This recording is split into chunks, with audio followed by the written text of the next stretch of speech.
ये हमारा एक ख़ास सेगमेंट है जिसमें ख़ास मेहमान होते हैं और आज हमारे ख़ास मेहमान गौरांग शाह हैं। आपको एक ख़ास शेयर बताएंगे ताकि आपको ख़ास पोर्टफोलियो मिल पाए। तो ख़ास शेयर, ख़ास मेहमान, ख़ास पोर्टफोलियो आपका बन जाएगा। आज गौरांग आपको फंडामेंटल कॉल देने वाले हैं। Gaurang, good morning. ज़रा बताइए आपकी लिस्ट में कौन सा शेयर है? धन्यवाद डिम्पी आपका और आप सबको शुभ प्रभात हमारे तरफ से। तो विकल्प के रूप में दो निवेश लायक शेयर ढूंढे हमने। एक तो है वित्तीय क्षेत्र से, यानी कि बैंकिंग, प्राइवेट सेक्टर बैंक से, आईसीआईसी बैंक। अगर आप पहली तिमाही के नतीजे देखें तो जो उम्मीद थी उससे बेहतर सुधार हुआ है बैंक के कारोबार में।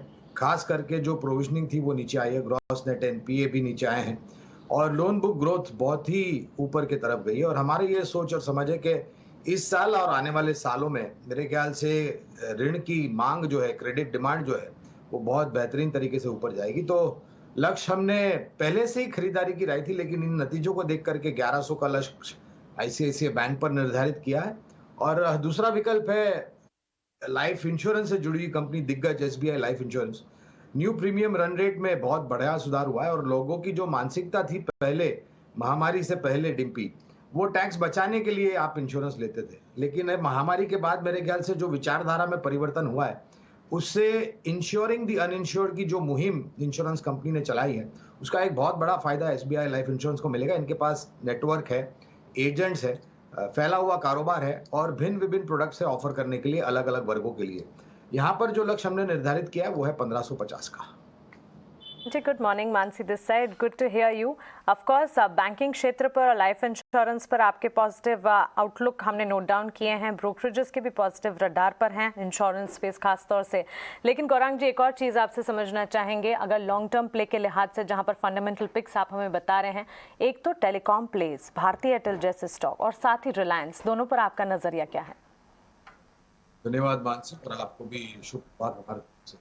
तो ये 2G से 3G, 3G से 4G, 4G से 5G और एक बहुत बड़ा परिवर्तन। उसके साथ साथ स्पेक्ट्रम की नीलामी को लेकर के थोड़ा बहुत दबाव कैश फ्लोस के ऊपर बिल्कुल आएगा, जैसे पहले भी हमने आते हुए देखा था।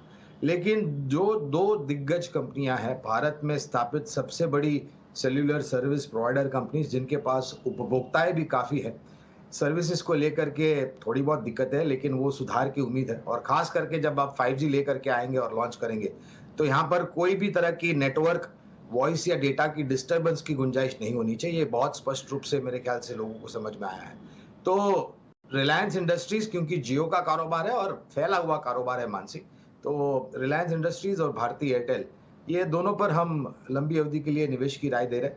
रिलायंस इंडस्ट्रीज पर अगर आप हमें लक्ष्य का पूछे तो 3150 का है और भारतीय एयरटेल पर मेरे ख्याल से 980 तक के लक्ष्यांक लंबी अवधि के लिए भारतीय एयरटेल पर निर्धारित किया। और मैं मान के चलता हूं भारतीय के जिस तरीके से डेटा पेनिट्रेशन हो रहा है, खास करके ग्रामीण और मध्यम ग्रामीण भागों में, तो वॉइस से तो रेवेन्यू आता रहेगा, लेकिन मेरे ख्याल से एक बहुत बड़ा परिवर्तन आंकड़ों में डेटा रेवेन्यू कंट्रीब्यूशन के रूप में आएगा। और हमें सबको पता है कि पिछले कुछ महीनों में हमारा और आपका जो टैरिफ का बिल है महीने दर महीने वो ऊपर गया है।